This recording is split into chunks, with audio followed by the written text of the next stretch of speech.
आज के लेक्चर में हम स्टार्ट करते हैं transverse nature of electromagnetic waves. Electromagnetic waves का हमें ट्रांसवर्स नेचर प्रूव करना है। जो वेव्स होती है उनका हमारे पास दो टाइप का नेचर होता है, लॉन्गिट्यूडनल वेव और transverse wave. Transverse waves longitudinal means जिसमें पार्टिकल इस तरह से मूव करता है और ट्रांसवर्स वेव्स मीन्स जिसमें पार्टिकल इस तरह से अप एंड डाउन मोशन में मूव करता है। तो यहाँ पर हमें इलेक्ट्रोमैग्नेटिक वेव्स का ट्रांसवर्स नेचर होता है, ये चीज प्रूव करके दिखानी है।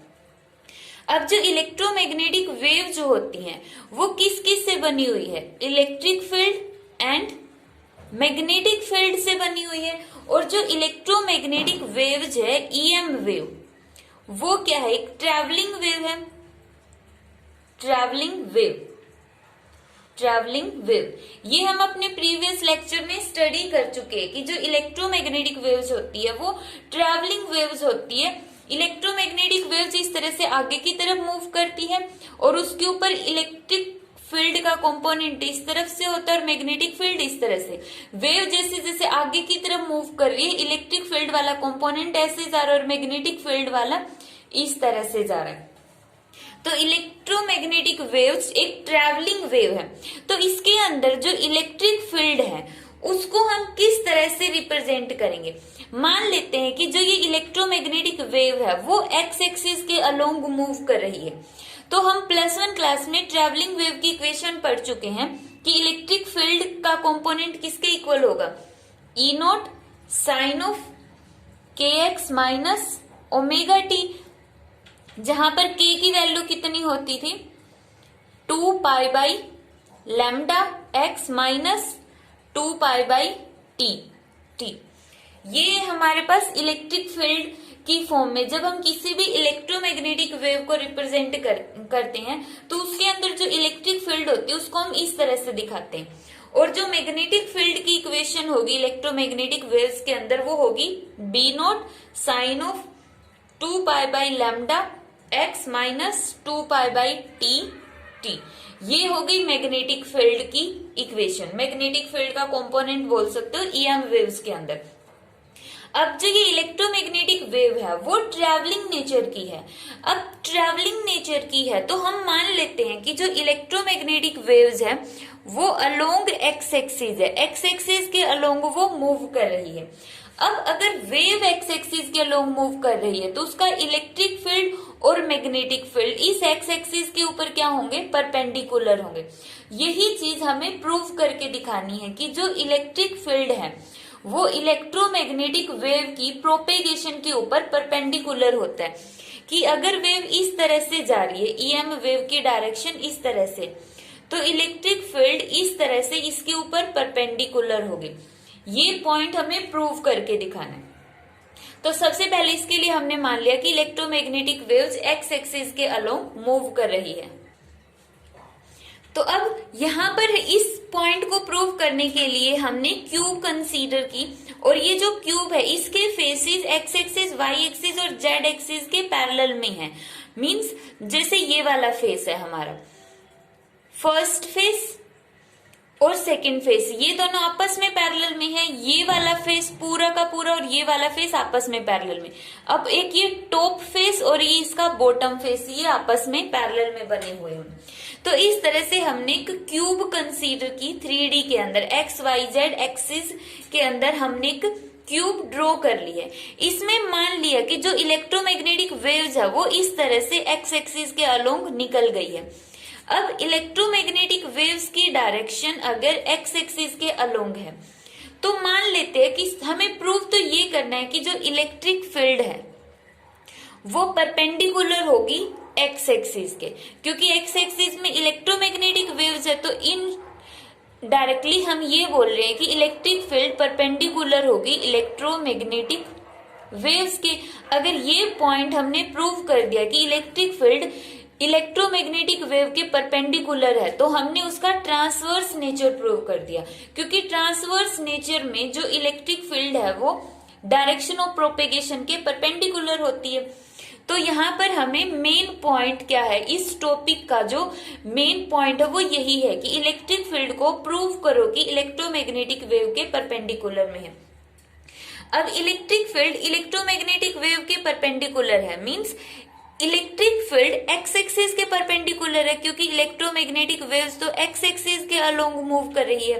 तो अब हम ये पॉइंट प्रूव करते हैं कि इलेक्ट्रिक फील्ड परपेंडिकुलर होगी एक्स एक्सिस के ऊपर। इसको प्रूव करने के लिए हमने मान लिया कि जो ये वाला फेस है, फर्स्ट फेस हो गया ये वाला, और सेकंड फेस हमने ले लिया इस ये वाला फेस।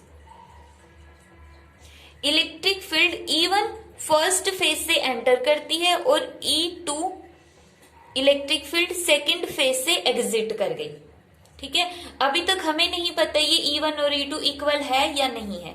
हमने सिर्फ इतना कंसीडर किया है कि जो इलेक्ट्रिक फील्ड है वो E1 electric field first surface से एंटर करती है और E2 electric field second surface से एग्जिट कर गई। अब कंसीडर कर लेते हैं कि let there is no charge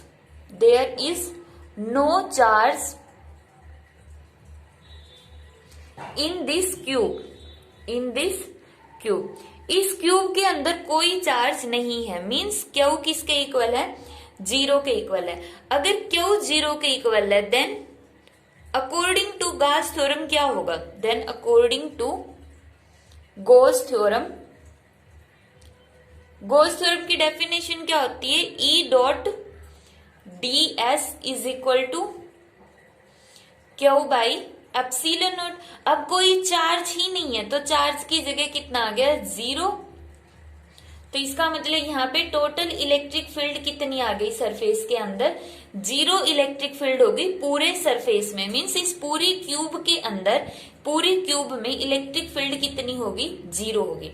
लेकिन अब यहाँ पर देखो, हमने कहा कि E1 इलेक्ट्रिक फील्ड इसमें एंटर कर रही है और E2 इलेक्ट्रिक फील्ड इसमें से बाहर निकल गई है। तो यहाँ पर क्या हो गया, नेट इलेक्ट्रिक फील्ड कितना हो गया, नेट इलेक्ट्रिक फील्ड इसके अंदर हो गया E डैश की वैल्यू कितनी होगी, E1 माइनस E2। डायग्राम के अकॉर्डिंग तो हमारी नेट इलेक्ट्रिक फील्ड बनती है E1 minus E2, but Gauss theorem बोलती है कि नेट इलेक्ट्रिक फील्ड कितनी है, 0।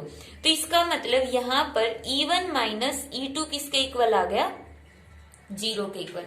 अब E1 माइनस E2 0 कब होगा, इसकी दो पॉसिबिलिटी होगी कि या तो E1 और E2 आपस में दोनों इक्वल हो जाए, जितनी इलेक्ट्रिक फील्ड यहाँ से एंटर की उतनी ही इलेक्ट्रिक फील्ड यहाँ से एग्जिट कर गई।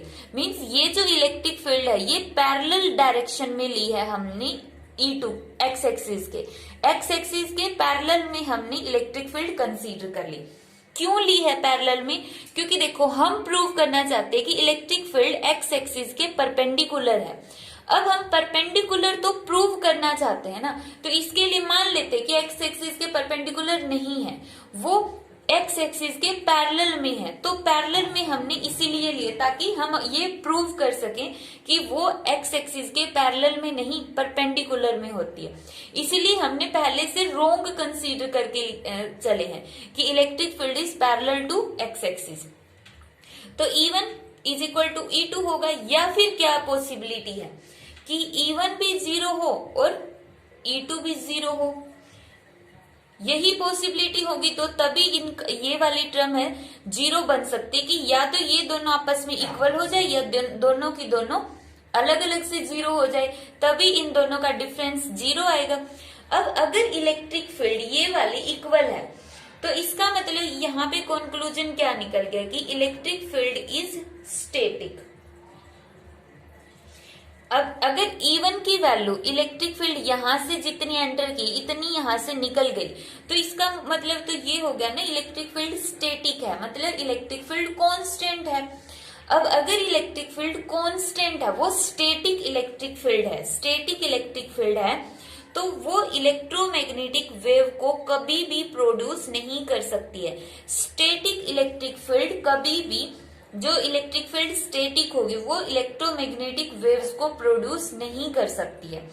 इलेक्ट्रोमैग्नेटिक वेव्स कब बनती है, जब चार्ज ओसिलेट करेगा या चार्ज एसिलेट करेगा। बोलो, अब यहाँ पर हमने बोल दिया कि इलेक्ट्रिक फील्ड स्टैटिक है, मतलब कि चार्ज ऑसिलेट ही नहीं कर रहा, तो ऐसा तो पॉसिबल ही नहीं है कि फिर इलेक्ट्रिक फील्ड बन जाए। तो ये कंडीशन तो ये बोल रही है कि इलेक्ट्रोमैग्नेटिक वेव्स है ही नहीं। तो फिर इसका फायदा क्या हुआ? हम तो इलेक्ट्रोमैग्नेटिक वेव्स को स्टडी कर रहे थे, इसका मतलब ये कंडीशन तो हो नहीं सकती।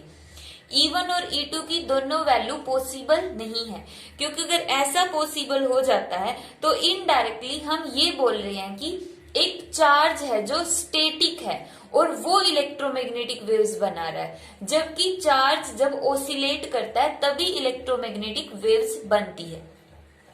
अब दूसरी पॉसिबिलिटी है E1 और E2 दोनों ही डिफरेंट अलग अलग से जीरो हो गए, E1 भी जीरो है और E2 भी जीरो है। अब यही पॉसिबिलिटी रह गई है, तो इसको तो ट्रू होना ही पड़ेगा। अब ये ट्रू अगर हम मान ले कि चलो ठीक है E1 और E2 जीरो है, तो कॉन्क्लूजन क्या निकला? इसका जो कॉन्क्लूजन निकलता है वो कॉन्क्लूजन है कि electric field is not present parallel to x axis. Electric field है वो एक्स एक्सिस के पैरेलल में नहीं प्रेजेंट है। कहां पर प्रेजेंट है? Electric field is perpendicular to x axis, और यही पॉइंट हम प्रूव करना चाहते थे। और इसकी वजह से हम बोल देते कि अगर इलेक्ट्रिक फील्ड परपेंडिकुलर है एक्स एक्सिस के, दैट मीन्स इलेक्ट्रोमैग्नेटिक वेव्स का नेचर कैसा हो गया? ट्रांसवर्स नेचर हो गया। ठीक है, तो यहाँ पर सिंपली हमने क्या किया? हमने स्टार्ट किया, अब हम प्रूफ तो ये करना चाहते हैं electric field is perpendicular to x axis. इसका अपोजिट मान लो कि इलेक्ट्रिक फील्ड परपेंडिकुलर नहीं होती, पैरेलल भी होती है। अब बोल देगा कोई कि इलेक्ट्रिक फील्ड परपेंडिकुलर ही क्यों? पैरेलल भी है। तो हम मान लेते हैं कि हमने इलेक्ट्रिक फील्ड मान लिया कि पैरेलल है एक्स एक्सिस के। अगर इलेक्ट्रिक फील्ड एक्स एक्सिस के पैरेलल में है तो ये कंडीशन बननी चाहिए हमारे पास। ये कंडीशन बनेगी तो ये दो ही टाइप से बन सकती है, या तो दोनों इलेक्ट्रिक फील्ड इक्वल है तो मींस इलेक्ट्रिक फील्ड स्टैटिक है, तो इसका मतलब इलेक्ट्रोमैग्नेटिक वेव्स है ही नहीं। तो मतलब इस कंपोनेंट ने तो ये बोल दे कि इलेक्ट्रोमैग्नेटिक वेव्स ही नहीं है। ठीक है, तो इसका मतलब ये वाली पॉसिबिलिटी सही है कि दोनों की वैल्यू जीरो है। एक्स एक्सिस के अलोंग कोई भी इलेक्ट्रिक फील्ड नहीं होती। सारी इलेक्ट्रिक फील्ड कहां पर होती है? परपेंडिकुलर टू एक्स एक्सिस होती है। ठीक है, तो इसी तरह से हम मैग्नेटिक फील्ड का प्रूव कर देते हैं। लिख देना कि similarly for magnetic field is also perpendicular to x axis. Similarly लगा के magnetic field is perpendicular to x axis. और यहां से फिर कंक्लूजन क्या निकल गया कि electric field and magnetic field both are perpendicular to x axis. X axis के ऊपर परपेंडिकुलर है, दैट मीन्स इलेक्ट्रोमैग्नेटिक वेव्स के ऊपर परपेंडिकुलर है। और यहां से फिर क्या हो गया? Electromagnetic waves are transverse nature.